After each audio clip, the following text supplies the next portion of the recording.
ಸೈಯದ್ ಶಾ ಮುರ್ತಜಾ ಖಾದ್ರಿ ಇದರ ಭಕ್ತಾದಿಗಳಲ್ಲಿ ಉಸ್ಮಾನ್ ಗನಿ ಇಬ್ರಾಹಿಂ ಸಾಬ್ ಹುಮ್ನಾಬಾದ್, ಚೇರ್ಮನ್ ಹಜರತ್ ಸೈಯದ್ ಶಾ ದರ್ಗಾ ಕಮಿಟಿ ಇಲ್ಕಲ್ ಇದರ ಆಡಳಿತ ಮಂಡಳಿಯ ಅಧ್ಯಕ್ಷನಾದ ನಾನು ತಮ್ಮೆಲ್ಲರಿಗೂ ತಿಳಿಯಪಡಿಸುವುದೇನೆಂದರೆ, ನಿನ್ನೆ ತಾನೇ ದಿನಾಂಕ 15/12/2023 ಮೆಹಬೂಬ್ ಸರ್ಕಾವಾಸಿ ಎನ್ನುವಂತಹ ವ್ಯಕ್ತಿ ದರ್ಗಾದ ಬಗ್ಗೆ ಸಾರ್ವಜನಿಕರಲ್ಲಿ ತಪ್ಪು ಹೇಳಿಕೆಯನ್ನು ನೀಡಿದ್ದಾರೆ. ಸನ್ಮಾನ್ಯ ಭಕ್ತಾದಿಗಳೇ, ಹಜರತ್ ಸೈಯದ್ ಶಾ ಮುರ್ತಜಾ ಖಾದ್ರಿ ದರ್ಗಾವು ಎಂದಿನಂತೆ ಈ ವರ್ಷವೂ ಕೂಡ ಫೆಬ್ರವರಿ 22, 23, 24ರಂದು ಉರ್ಸು ಜರುಗುವುದು. ತಾವೆಲ್ಲರೂ ಯಾವುದೇ ಹೇಳಿಕೆಗೆ ಕಿವಿಗೊಡದೆ ಮುತ್ಯಾನ ಉರ್ಸಿಗೆ ಬಂದು ಆಶೀರ್ವಾದವನ್ನು ಪಡೆಯತಕ್ಕದ್ದು. ವಿಶೇಷವಾಗಿ ನಾನು ದರ್ಗಾ ಕಮಿಟಿಯ ಚೇರ್ಮನ್ ಅಲ್ಲ ಅಂತೇಳಿ ಭಕ್ತರಲ್ಲಿ ಗೊಂದಲವನ್ನು ಮೂಡಿಸಿದ್ದಾರೆ. ಇದಕ್ಕಾಗಿ ಕರ್ನಾಟಕ ಉಚ್ಚ ನ್ಯಾಯಾಲಯ ಧಾರವಾಡ ಪೀಠವು ಉಸ್ಮಾನ್ ಗನಿ ಹುಮ್ನಾಬಾದ್ ಅಧ್ಯಕ್ಷರಿದ್ದಾರೆ ಎನ್ನುವುದರ ಬಗ್ಗೆ ಆದೇಶವನ್ನು ಕೊಡಲಾಗಿದೆ. ತದನಂತರ ಕರ್ನಾಟಕ ವಕ್ಫ್ ಸಮಿತಿ ಬೆಂಗಳೂರವರು ಕೇರ್ ಟೇಕರ್ ಅಂತ ಆದೇಶವನ್ನು ನೀಡಿದರು. ಅದಕ್ಕೂ ತಡೆಯಾಜ್ಞೆ ನೀಡಿ ಅದಕ್ಕೊಂದು ಆದೇಶವನ್ನು ಕೊಡಲಾಗಿದೆ. ಒಟ್ಟಾರೆ ಧಾರವಾಡ ಕರ್ನಾಟಕ ಉಚ್ಚ ನ್ಯಾಯಾಲಯ ಪೀಠದಲ್ಲಿ ರಿಟ್ ಪಿಟಿಷನ್ ನಂಬರ್ 1000710 ಮತ್ತು 5269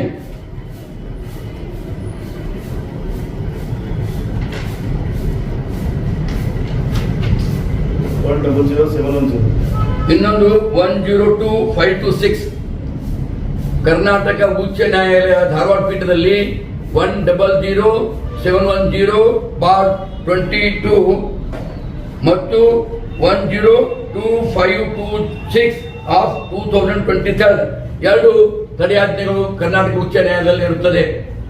ಅದಕ್ಕೆ ಸಂಬಂಧಪಟ್ಟು ನಾನೆಲ್ಲ ಭಕ್ತಾದಿಗಳಿಗೆ ತಿಳಿಸಪಡಿಸುತ್ತೇನೆ. ದರ್ಗಾ ಕಮಿಟಿಯ ಆಸ್ತಿ, ದರ್ಗಾ ಕಮಿಟಿಯ ಅಂಗಡಿಗಳು, ದರ್ಗಾ ಖಾಲಿ ಆವರಣದಲ್ಲಿ ಇರುವಂತಹ ಕೈಪಲ್ಯ ಮಾರುವಂತಹ ಅಂಗಡಿಗಳ ಮುಗ್ಗಟ್ಟುಗಳ ಹಣವನ್ನ ನಾವು ಸ್ವೀಕರಿಸುತ್ತಿದ್ದೇವೆ. ಆ ಹಣದಿಂದ ದರ್ಗಾ ಕಮಿಟಿಗಳು ಇದಕ್ಕೆ ನಾನು ಹೊಣೆಗಾರನಿದ್ದೇನೆ, ಅಂಗಡಿ ಬಾಡಿಗೆ ನನಗೆ ಕೊಡಿ ಎನ್ನುವಂತ ನೋಟಿಸ್ ಅನ್ನು ಕಳಿಸಿದ್ದರು. ಅದು ಕಾನೂನು ಬಾಹಿರ. ಈ ಉಸ್ಮಾನ್ ಗನಿ ಅಧ್ಯಕ್ಷನಾದ ನಾನು ತಮ್ಮೆಲ್ಲರೂ ಕೈ ಎತ್ತಿ ಹೇಳ್ತಾ ಇದ್ದೇನೆ, ಕಾನೂನುಬದ್ಧವಾಗಿರುವಂತಹ ನಾನು ದರ್ಗಾ ಕಮಿಟಿಯ ಚೇರ್ಮನ್ ಆಗಿ ಸೇವೆ ಸಲ್ಲಿಸುತ್ತಾ ಇದ್ದೇನೆ. ನಾನು ಅಂಗಡಿಕಾರರಲ್ಲಿ ವಿನಂತಿಸಿಕೊಳ್ತಾ ಇದ್ದೇನೆ, ತಿಳಿಸ್ತಾ ಇದ್ದೇನೆ, ನನ್ನ ಹೊರತಾಗಿ ಬೇರೆ ಯಾರಾದರೂ ಬಂದು ತಮಗೆ ಬಾಡಿಗೆ ಹಣವನ್ನು ಕೇಳಿದರೆ ಅದನ್ನು ತಾವು ಕೊಟ್ಟಿದ್ದೇ ಆದರೆ ಅದಕ್ಕೆ ತಾವು ಹೊಣೆಗಾರರಿದ್ದೀರಿ. ಈ ಮಾತನ್ನ ಇಡೀ ಜಗತ್ತಿನಾದ್ಯಂತ, ದೇಶಾದ್ಯಂತ, ರಾಜ್ಯಾದ್ಯಂತ ಎಲ್ಲ ಭಕ್ತಾದಿಗಳಿಗೂ ಸ್ಪಷ್ಟಪಡಿಸ್ತಾ ಇದ್ದೇನೆ. ಮಾನ್ಯರೇ, ದರ್ಗಾದ ಉನ್ನತಿ ಸಹಿಸದೇ ಇರುವವರು, ದರ್ಗಾದ ಹೆಸರಿನಿಂದ ಹಿಂದೂ ಮುಸ್ಲಿಂ ಮಕ್ಕಳಿಗೆ ಬ್ರಿಲಿಯಂಟ್ ಕಾನ್ವೆಂಟ್ ಸ್ಕೂಲ್ ನಡೀತಾ ಇರೋದು, ದೊಡ್ಡ ಫಂಕ್ಷನ್ ಹಾಲ್ ಕಟ್ಟಿರುವುದು ಮತ್ತು ಅವರಿಗೆ ಈ ಆಡಳಿತ ಮಂಡಳಿಯಲ್ಲಿ ತೆಗೆದುಕೊಳ್ಳದೇ ಇರುವುದು ಹೊಟ್ಟೆ ಕಿಚ್ಚಿಗಾಗಿ ಮಾತನಾಡುವಂತ ಸಾಕಷ್ಟು ಜನರು ಇದ್ದಾರೆ. ಕಾರಣ ಈ ಮಾತಿಗೆ ತಾವ್ಯಾರು ಬೆಲೆ ಕೊಡಬಾರದು.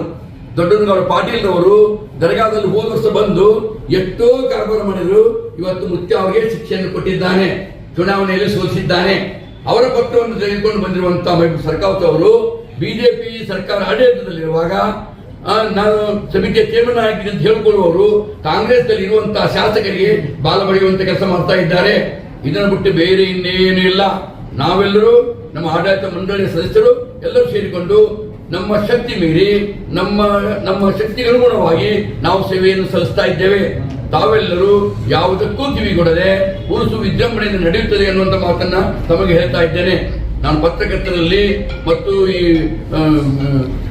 ಯೂಟ್ಯೂಬ್ ಸದಸ್ಯರಲ್ಲಿ ವಿನಂತಿಸಿಕೊಳ್ಳುವುದೇನೆಂದರೆ, ನನ್ನ ವಿಚಾರವನ್ನ ಸಾರ್ವಜನಿಕರಿಗೆ ತಿಳಿಸುತ್ತೀರೆಂದು ನಂಬಿದ್ದೇನೆ. ಜೊತೆಗೆ ಅಧಿಕೃತವಾದ ಈ ಹೈಕೋರ್ಟ್ ಆದೇಶದ 2 ಪ್ರತಿಗಳು ಮತ್ತು ನಮ್ಮ ಪ್ರೆಸ್ ಮೀಟಿಂಗ್ ಈ ಪತ್ರವನ್ನು ತಮಗೆ ನೀಡ್ತಾ ಇದ್ದೇನೆ. ತಾವೆಲ್ಲರೂ ಜನರಿಗೆ ಸತ್ಯವನ್ನ ಹೇಳಬೇಕು. ಸಮಾಜದಲ್ಲಿ ಶೋಭೆಯನ್ನುಂಟು ಮಾಡುವವರಿಗೆ, ಸಮಾಜದಲ್ಲಿ ತಪ್ಪು ಕಲ್ಪನೆ ತುಂಬುವವರಿಗೆ, ಸಮಾಜದಲ್ಲಿ ಕಾನೂನು ಬಾಹಿರವಾಗಿ ತಿಳಿ ಹೇಳುವವರಿಗೆ ಆ ದೇವರು ಶಿಕ್ಷಿಸಲಿ ಅಂತ ಪ್ರಾರ್ಥಿಸಿ ನನ್ನ ಮಾತುಗಳನ್ನು ಮುಗಿಸುತ್ತೇನೆ. ಧನ್ಯವಾದಗಳು.